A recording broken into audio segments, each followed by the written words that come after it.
Naini coal block టెండర్లపై ABN Andhrajyothi సంస్థల managing director Vemuri Radhakrishna రాసిన కథనం ప్రకంపనలు రేపుతోంది.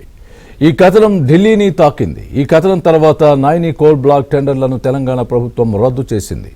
సిబిఐ విచారణ జరపాలంటూ బీఆర్ఎస్ డిమాండ్ చేసింది. ఇప్పుడు కేంద్రం కూడా దీనిపై స్పందించింది.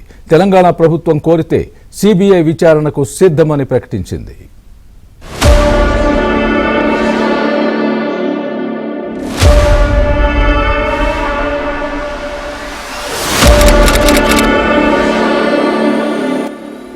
నైని బ్లాక్ టెండర్లపై గత వారం ఏబిఎన్ ఆంధ్రజ్యోతిలో వచ్చిన కథనాలివి.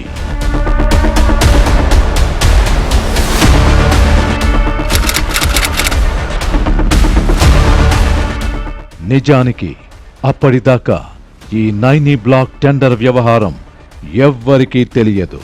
తెర వెనుక తతంగాన్ని ఏబిఎన్ ఆంధ్రజ్యోతి సంస్థల మేనేజింగ్ డైరెక్టర్ వేమూరి రాధాకృష్ణ బయటపెట్టారు.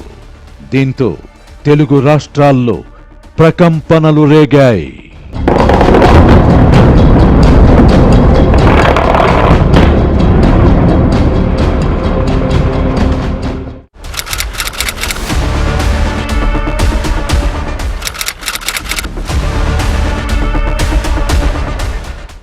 ఎప్పుడైతే ఏబిఎన్ ఆంధ్రజ్యోతిలో కథనం వచ్చిందో వెంటనే తెలంగాణ ప్రభుత్వం వివరణ ఇచ్చింది.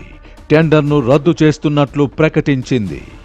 సీరియస్లీ ఎగ్జామినింగ్ ఇటువంటి ఎలిగేషన్స్ వచ్చినప్పుడు ప్రజలకు స్పష్టత ఇవ్వాల్సిన బాధ్యత మంత్రిగా నా పైన ఉంటుంది కాబట్టి I was them to I have instructed not only as to cancel the tender and go for a fresh tender with all the government of India public sector undertakings లో ఏ కండిషన్స్ ఉంటాయో అటువంటి కండిషన్స్ అన్ని examine చేసి మళ్ళీ పిలవండి.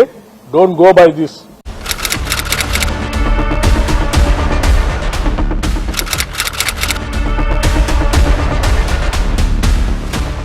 అప్పటిదాకా వేరే వ్యవహారాల గురించి మాట్లాడిన పార్టీలన్నీ ఏబిఎన్ ఆంధ్రజ్యోతి కథనాల తర్వాత గళం మార్చుకున్నాయి, స్వరం మార్చాయి. టెండర్ల గురించి, సింగరేణి బ్లాకుల గురించి మాట్లాడటం మొదలుపెట్టాయి. పరస్పరం విమర్శలు సంధించుకున్నాయి. ప్రస్తుత ప్రభుత్వ హయాంలో అక్రమాలు జరిగాయని బీఆర్ఎస్ అంటే కేసీఆర్ జమానాలోనే సింగరేణి అన్యాయమైందని కాంగ్రెస్ ఆరోపించింది. అక్రమాలు జరిగాయని చెబుతున్న బీఆర్ఎస్ ఎందుకు ఆధారాలు చూపడం లేదని కాంగ్రెస్ ప్రశ్నించింది. ఆయనతో పాటు అక్కడ సింగరేణి సంబంధించిన అధికారులు, మరి బట్టి గారికి తెలిసి జరిగిందా తెలియక జరిగిందా, ముఖ్యమంత్రి గారి కమిషన్లో జరిగిందా నాకు తెలియదు. కానీ ఈ సృజన్ రెడ్డి అనే వ్యక్తి మొత్తానికి ఒక కండిషన్ పెట్టించినాడు. ఏమని? మీరు బిడ్ చేయాలంటే, మీరు పార్టిసిపేట్ చేయాలంటే, టెండర్లో మీరు ఇక్కడ బిడ్ వేయాలి అంటేనే మీరు సైటుకు స్వయంగా వచ్చి సైటు విజిట్ చేసినట్టు సర్టిఫికేట్ తీసుకోవాలి సింగరేణి దగ్గర అని పెట్టినారు. అంటే దీని ఉద్దేశం ఏంది? సిఇఓ పేరు, ఫోన్ నంబర్ అన్ని రాసుకుంటున్నారు. రాసుకొని సుజన్ రెడ్డి స్వయంగా బెదిరిస్తున్నాడు ఫోన్ చేసి. నేను ముఖ్యమంత్రి బామ్మర్ది మాట్లాడుతున్నా, మీరు ఇందులో పాల్గొనొద్దు అని బెదిరిస్తున్నాడు. వినలేదనుకో, మేము వేస్తామే, మాకు సీనియారిటీ ఉందంటే వెంటనే ఏం చేస్తున్నారు? వాళ్ళకి సర్టిఫికేట్ ఇస్తలేరు.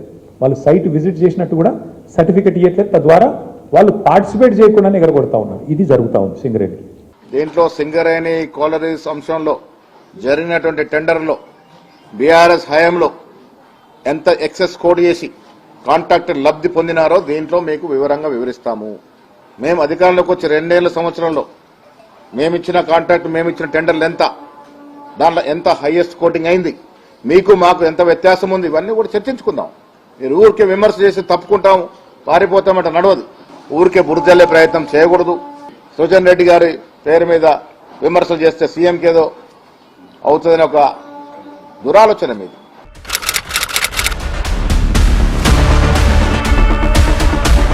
అసలు ఈ టెండర్ల వ్యవహారాలపై సిబిఐ విచారణ జరపాలంటూ బీఆర్ఎస్ డిమాండ్ చేసింది.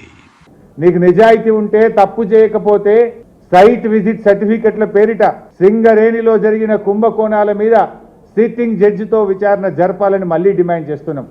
నువ్వు విచారణ ఒప్పుకోలేదంటే, నువ్వు విచారణకు ముందుకు రాలేదంటే నీ బావమరిది కుంభకోణం చేసింది నిజం, కుంభకోణం జరిగింది నిజం, అందుకే నువ్వు భయపడి విచారణ జరుపుతలేవని మేము భావించాల్సి ఉంటుంది. నిజాయితీ ఉంటే, ధైర్యం ఉంటే వెంటనే సిట్టింగ్ జడ్జితో విచారణ జరుపు. లేదంటే మా అంటే 2 ఏళ్లే కదా, బీఆర్ఎస్ ప్రభుత్వం వచ్చేది ఖాయం, విచారణ జరిపేది ఖాయం, మీ అవినీతిని కక్కిచ్చేది ఖాయం, కటకటాల వెనుక మిమ్మల్ని పెట్టేది ఖాయం.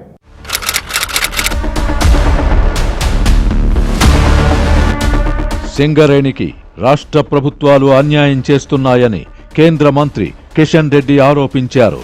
ఏబిఎన్ ఆంధ్రజ్యోతిలో వచ్చాకే నైనీ బ్లాక్ టెండర్ వ్యవహారం తెలిసిందని చెప్పారు. కోల్ బ్లాక్ సంబంధించినటువంటి టెండర్లు వచ్చిన తర్వాత మళ్ళీ ఈరోజు అది రద్దు కావడము, అనేక రకాల అక్రమాలు, అవినీతి జరిగిందనేటువంటి వార్తలు రావడము, నిజంగా ఇది సింగరేణి కార్మికుల పట్ల, సింగరేణి పట్ల అన్యాయం చేస్తూ ఉన్నారనే విషయాన్ని సందర్భంగా మనవి చేస్తున్నాను.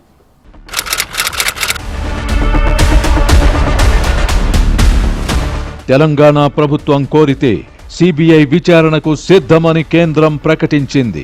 సిబిఐ దర్యాప్తు చేయడానికి రాష్ట్ర ప్రభుత్వం ముందుకొస్తే, రాష్ట్ర ప్రభుత్వం ప్రతిపాదిస్తే తప్పకుండా ఈ విషయంలో కేంద్రం పరిశీలిస్తుందనే విషయాన్ని సందర్భంగా మనవిస్తున్నాం. ఒక్క నైనీ కోల్ బ్లాక్ కాదు, యావత్తు సింగరేణిలో జరుగుతున్నటువంటి అక్రమాల మీద చర్చ జరగాల్సిన అవసరం ఉంది. సింగరేణి భవిష్యత్తును రక్షించుకున్నటువంటి దృక్పథంలో, సింగరేణి కార్మికుల యొక్క భవిష్యత్తును రక్షించే విషయంలో పూర్తి స్థాయిలో దర్యాప్తు జరగాల్సినటువంటి అవసరం ఉందని చెప్పి నేను కేంద్ర మంత్రిగా భావిస్తా ఉన్నాను. దీన్ని పూర్తిగా మరి ఈరోజు ప్రక్షాళన చేయాల్సినటువంటి అవసరం ఉంది. సింగరేణిని రక్షించుకోవాల్సినటువంటి అవసరం ఉంది. మొత్తంగా ఏబిఎన్ ఆంధ్రజ్యోతి దమ్మున్న కథనం బొగ్గు టెండర్లను మసిపూసి మారేడుకాయ చేయాలనుకున్న వారికి చెంపపెట్టులా తగిలింది.